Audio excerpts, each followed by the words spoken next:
Salam sejahtera untuk kita semua. Saudaraku, pada saat ini marilah kita bersama-sama merenung dan bersyukur kepada Tuhan atas setiap perlindungan dan berkat yang telah Ia berikan sepanjang minggu ini kepada saudara dan saya. Kita adalah saksi akan kebaikannya yang senantiasa menyertai setiap langkah kehidupan kita setiap hari.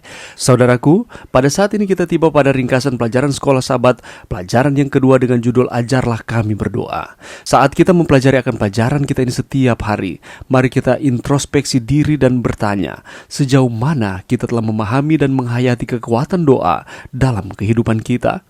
Doa merupakan jembatan yang menghubungkan kita dengan Tuhan, menjadi saluran untuk menyampaikan harapan, kebutuhan, dan rasa syukur kita. Dalam pelajaran kita ini, kita diingatkan akan pentingnya mendalami arti doa dalam konteks hubungan kita dengan Sang Pencipta kita. Doa bukan sekedar rangkaian kata-kata saja, tetapi juga ungkapan hati yang tulus dan kesadaran akan kehadirannya dalam setiap aspek kehidupan kita. Selama minggu ini, mungkin saudara dan saya telah menghadapi berbagai macam ujian iman, tetapi dengan doa sebagai alat komunikasi untuk kita dapat berkomunikasi dengan Tuhan, kita dapat menemukan ketenangan di tengah badai dan petunjuk di saat kita mengalami kebingungan. Kita juga dapat menyampaikan rasa syukur kita atas berkat-berkat yang telah Tuhan curahkan. Oleh karena itu, mari kita renungkan sejauh mana kita memprioritaskan waktu untuk berdoa, seberapa dalam kita merenungkan makna setiap kata yang kita sampaikan kepada Tuhan, dan sejauh mana kita membuka hati untuk mendengarkan jawabannya. Pelajaran ini mengajak kita untuk terus memperkaya hubungan kerohanian kita dan memahami bahwa doa bukan hanya ritual, tetapi doa merupakan gaya hidup kita yang membentuk karakter kita. Semoga dengan ringkasan pelajaran yang kedua ini dapat menginspirasi kita untuk menjalani kehidupan yang penuh doa dan menjalin hubungan dengan Tuhan dan terus bersyukur atas setiap anugerah yang Ia berikan kepada kita. Ayat tema kita sepanjang minggu ini terdapat di dalam Lukas 11 ayat 1. Setelah mendengar Yesus berdoa, berkatalah seorang dari murid-muridnya kepadanya, "Tuhan, ajarlah kami berdoa." Saudaraku, kita tahu bersama bahwa bangsa Israel adalah bangsa pilihan Tuhan, dan Allah sangat memperhatikan akan bangsa ini. Itulah sebabnya Dia memberikan Israel sebuah buku doa, yakni Kitab Mazmur. Mazmur mengungkapkan perasaan terdalam yang penulisnya sampaikan kepada raja dan tuan dalam hidup mereka. Tanpa ragu kita akan menemukan perasaan itu cerminan dari perasaan kita sendiri. Sebagaimana yang dituliskan di dalam kitab Mazmur, ini juga merupakan gambaran bagaimana perasaan demi perasaan yang kita rasakan setiap hari, baik perasaan senang, perasaan sedih, ataupun emosi-emosi kita, ternyata sama dengan perasaan ataupun emosi yang dirasakan oleh para penulis kitab Mazmur di dalam Perjanjian Lama ini. Oleh karena itu, jika kita sedih, bacalah Mazmur. Jika kita tertekan, bacalah Mazmur. Jika keraguan menyerang kita, bacalah Mazmur. Jika kita membutuhkan pengampunan, bacalah Mazmur. Jika hati kita dipenuhi rasa syukur, bacalah Mazmur. Dan jika kita telah menemukan momen kebahagiaan, jangan lupa untuk membaca kitab Mazmur. Karena setiap perasaan yang kita rasakan tertuang di dalam kitab Mazmur ini. Dan bukan hanya itu saja, ada solusi yang diberikan di dalam kitab ini. Untuk beberapa menit ke depan ini kita akan mempelajari bersama berdoa menggunakan Mazmur. Berdoalah di masa sulit. Berdoalah pada saat putus asa. Berdoalah di antara keraguan dan harapan. Dan berdoalah untuk pemulihan. Mari kita ikuti pelajaran berikut ini. Berdoalah menggunakan Mazmur. Yakobus 5 ayat 13 mengatakan, kalau ada seorang di antara kamu yang menderita, baiklah ia berdoa. Kalau ada seorang yang bergembira, baiklah ia menyanyi. Kita akan mempelajari bersama bagaimana kita menggunakan akan kitab Mazmur ketika kita menyampaikan doa kepada Tuhan. Penggunaan Mazmur sebagai nyanyian pujian terlihat dengan sangat jelas. Dan kita tahu bersama bahwa kitab Mazmur ini adalah puisi atau nyanyian yang dinyanyikan untuk pujian kepada Tuhan. Tetapi itu bukan satu-satunya kegunaannya. Setiap Mazmur adalah doa kepada Tuhan yang harus digunakan sesuai dengan kebutuhan saat itu. Meratap, untuk bersyukur, untuk meminta pengampunan, untuk mencari arahan ilahi, untuk mengingat sejarah, memuji, untuk menunjukkan kemarahan, kesedihan, ketakutan, dan lain sebagainya. Dan ini merupakan fungsi dari kitab Mazmur. Kitab Mazmur adalah doa yang disampaikan kepada Tuhan untuk menyampaikan perasaan-perasaan apa saja yang sedang kita rasakan. Kita sampaikan itu kepada Tuhan. Bagaimana kita dapat menggunakan kitab Mazmur sebagai doa? Mari kita lihat langkah-langkah berikut ini. Kita akan membacakan kitab Mazmur dan kita temukan ayat-ayat di dalam kitab tersebut. Dan kita gunakan ayat-ayat itu sebagai ayat-ayat doa untuk kita sampaikan kepada Tuhan. Selanjutnya adalah jangan lupa untuk memperhatikan cara pemazmur menyapa Tuhan. Ada berbagai macam cara bagaimana Mazmur menyapa Tuhan. Penulis kitab Mazmur mengagungkan, meninggikan, dan memuliakan Tuhan di setiap ayat-ayat di dalam kitab tersebut. Dan kita juga meninggikan, memuliakan, mengagungkan Tuhan sama seperti dengan apa yang dituliskan di dalam kitab Mazmur. Kita menemukan alasan mengapa kita berdoa. Kita membandingkan situasi yang sementara kita alami dengan pengalaman yang penulis sementara rasakan ketika dia menulis akan ayat-ayat di dalam kitab Mazmur ini. Apakah perasaan sukacita, perasaan duka cita, kita bandingkan sesuai dengan situasi yang sementara kita rasakan. Selanjutnya, pikirkan tentang bagaimana Mazmur dapat membantu kita mengungkapkan perasaan kita kepada Tuhan. Selanjutnya, jika ada sesuatu dalam kitab Mazmur ini yang menantang kita, yang menasihati kita, yang memberikan arahan-arahan kepada kita, janganlah kita menolaknya, tetapi kita harus renungkan apa yang dikatakan oleh ayat-ayat di dalam kitab Mazmur ini. Dan selanjutnya adalah kaitkan kitab Mazmur ini dengan Yesus dan karya keselamatannya. Bahwa segala sesuatu di dalam situasi kehidupan kita ini kita harus jalani, tetapi jangan lupa bahwa ada Yesus. Dia tidak akan pernah meninggalkan, dia akan terus bersama-sama dengan kita. Dan langkah-langkah inilah yang harus kita gunakan ketika kita menggunakan akan kitab Mazmur di dalam doa kita. Mari kita coba praktekkan di dalam kehidupan kita. Berdoalah di masa sulit. Mazmur 44 ayat 22 mengatakan, oleh karena engkau kami ada dalam bahaya maut sepanjang hari, kami dianggap sebagai domba-domba sembelihan. Apakah kita merasakan bahwa Tuhan memperlakukan kita secara tidak adil dengan membiarkan kita mengalami situasi-situasi sulit di dalam kehidupan kita yang tidak pantas kita terima? Apakah kita pernah merasakan akan hal seperti ini?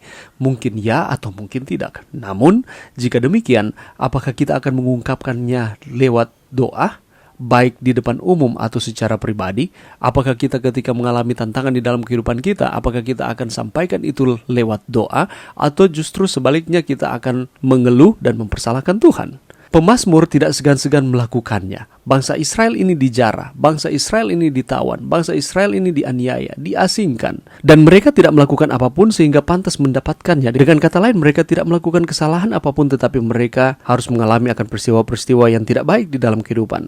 Tetapi terlepas dari keburukan bangsa Israel, dalam konteks Mazmur 44 ayat 9-19, mereka tidak berpaling dari Allah dan tidak berdosa terhadapnya. Pada situasi itu mereka tetap setia kepada Tuhan di tengah-tengah tantangan, di tengah-tengah tekanan, di tengah-tengah penderitaan yang mereka rasakan. Seperti pemazmur, kita hendaknya bebas mengungkapkan perasaan dan emosi kita kepada Tuhan dalam doa. Tidak perlu kita merasa risih, tidak perlu kita merasa malu, atau tidak perlu kita ragu. Jangan sampai mungkin kita berpikir jangan-jangan Tuhan tidak akan mendengarkan akan doa saya, dan kita malu untuk menyampaikannya. Mari kita sampaikan kenyataan selagi kita menjalaninya. Mari kita sampaikan setiap pergumulan yang kita rasakan, setiap emosi yang kita rasakan yang bermain di dalam pikiran kita ini kepada Tuhan. Marilah kita menyadari bahwa Dia dapat mengeluarkan kita dari situasi yang paling rumit sekalipun.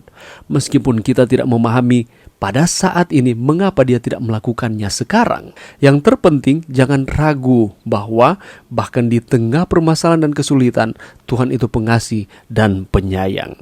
Di tengah-tengah keburukan yang sementara kita rasakan, kita sementara hadapi, mari kita melihat akan hal positif di tengah-tengah keburukan-keburukan tersebut. Oleh karena itu, ketika kita di masa sulit sekalipun, jangan lupa untuk berdoa kepada Tuhan. Berdoalah pada saat putus asa. Janganlah jauh daripadaku, sebab kesusahan telah dekat dan tidak ada yang menolong. Saudaraku, mari kita bayangkan bagaimana penderitaan Yesus ketika Dia ada di kayu salib. Kalau kita menempatkan akan diri kita sedang berada di dalam situasi yang sangat sulit seperti ini, apakah yang akan kita lakukan?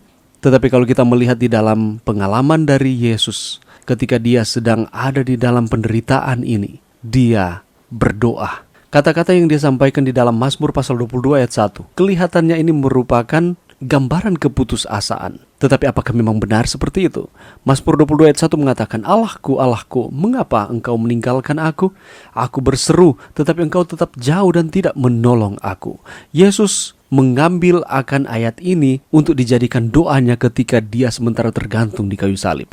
Tangan dan kakinya tertusuk, dikelilingi oleh orang banyak yang mengancam, mengamati para prajurit membagikan pakaiannya.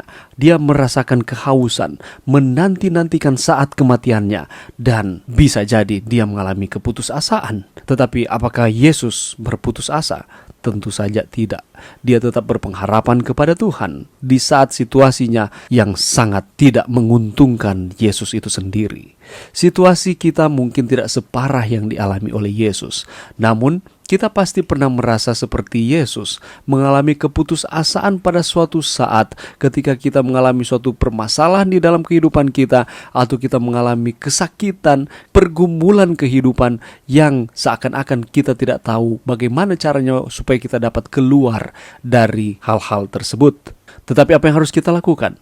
Pada saat-saat seperti itu, Mazmur mengajarkan kita untuk berdoa. Gantinya kita mengeluh, gantinya kita menggerutu, gantinya kita menyalahkan Tuhan atau kita menyalahkan diri sendiri maupun orang lain. Tetapi marilah kita mengambil sikap, kita berdoa, melihat melampaui situasi kita saat ini, dan melihat dengan iman pemulihan hidup kita. Lihatlah dengan iman saat-saat di mana kita akan kembali memuji Tuhan dengan sukacita dan kegembiraan. Kita harus percaya bahwa Allah tidak akan tinggal diam. Dia tidak akan pernah meninggalkan kita. Mungkin saat ini kita diizinkan mengalami kesusahan-kesusahan di dalam kehidupan, tetapi percayalah, akan ada pelangi setelah hujan deras. Dengan kata lain, kita akan keluar dari permasalahan kehidupan kita, bukan dilihat dari waktunya kita, tetapi sesuai dengan waktunya Tuhan. Di saat-saat putus asa, kita dapat yakin bahwa Tuhan mendengarkan kita. Dia peduli dengan penderitaan kita dan memperhatikan kita, meskipun kita tidak melihatnya. Marilah kita terus beriman kepada Tuhan di dalam kehidupan kita, bahwa mungkin kita mengalami putus asa, tetapi mari kita bangkit kembali. Mari kita percaya kepada Tuhan. Dia tidak akan menyia-nyiakan umat-umatnya. Dia akan terus bersama dengan kita.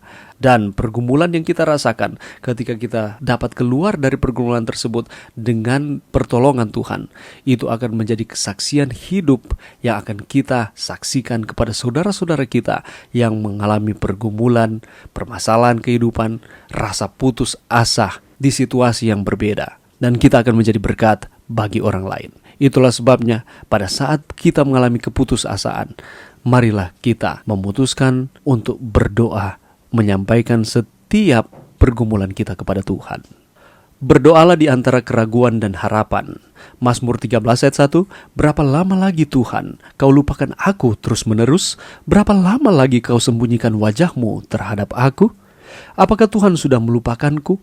Terkadang persepsi kita adalah, ya, Tuhan mungkin sudah melupakan saya. Ketika saya melihat bahwa orang lain yang tidak setia kepada Tuhan, kelihatannya ia terus diberkati di dalam kehidupannya, tetapi saya yang setia kepada Tuhan, yang selalu berdoa, yang selalu menyampaikan setiap permohonan, tetapi kelihatannya Allah tidak mendengarkan akan setiap permohonan kita. Dan seringkali kita mengambil keputusan bahwa Allah telah meninggalkan kita.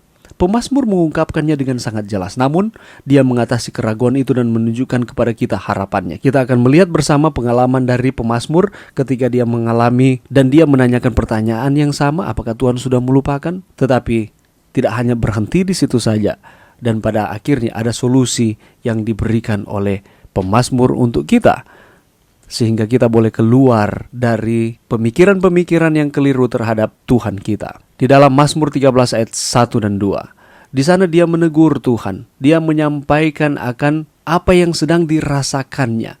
Dia menyatakan bahwa Tuhan tidak peduli lagi terhadapnya. Itulah sebabnya di sana dikatakan, berapa lama lagi Tuhan? Kita juga seringkali seperti itu dengan masalah-masalah yang kita hadapi. Kita mau meminta bantuan Tuhan, tapi kelihatannya Tuhan tidak membantu kita. Kita tanya kepada Tuhan, berapa lama lagi Tuhan?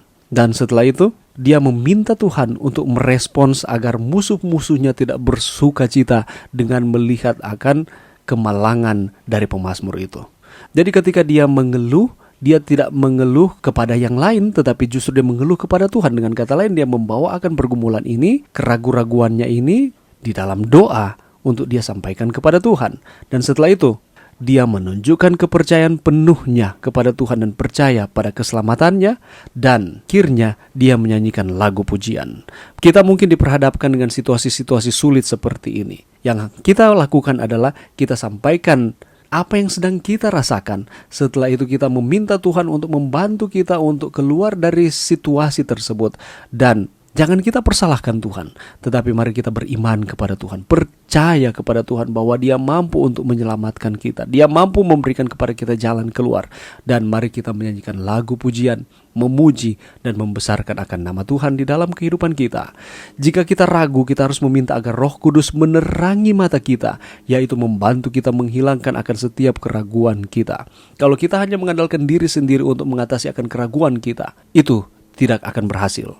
Tetapi kita harus meminta Roh Kudus menaungi akan pikiran kita, membantu kita untuk dapat mengatasi akan keraguan kita. Dan Mazmur ini menunjukkan kepada kita bahwa sah pula bagi kita untuk menuntut agar Tuhan bertindak di dalam doa. Jadi ketika kita berdoa, kita minta kepada Tuhan untuk bertindak di dalam kehidupan kita. Kita harus yakin dengan sepenuhnya bahwa janji-janji yang terkandung di dalam kitab Mazmur adalah untuk kita juga. Dan kita dapat menggunakan ayat-ayat pergumulan di dalam kitab Mazmur ini menjadi ayat pegangan kita untuk kita sampaikan itu kepada Tuhan. Dan percayalah, Tuhan mengetahui akan hati kita. Tuhan mengetahui akan situasi kehidupan kita. Tuhan akan mengatasi akan keraguan kita, dan Dia akan memberikan harapan di dalam kehidupan saudara dan saya. Tidakkah kita percaya janji-janji Tuhan yang tercatat di dalam kitab Mazmur ini? Berdoalah untuk pemulihan. Mazmur 60 ayat 5, supaya terluput orang-orang yang Kau cintai, berikanlah keselamatan dengan tangan kananmu, dan jawablah kami.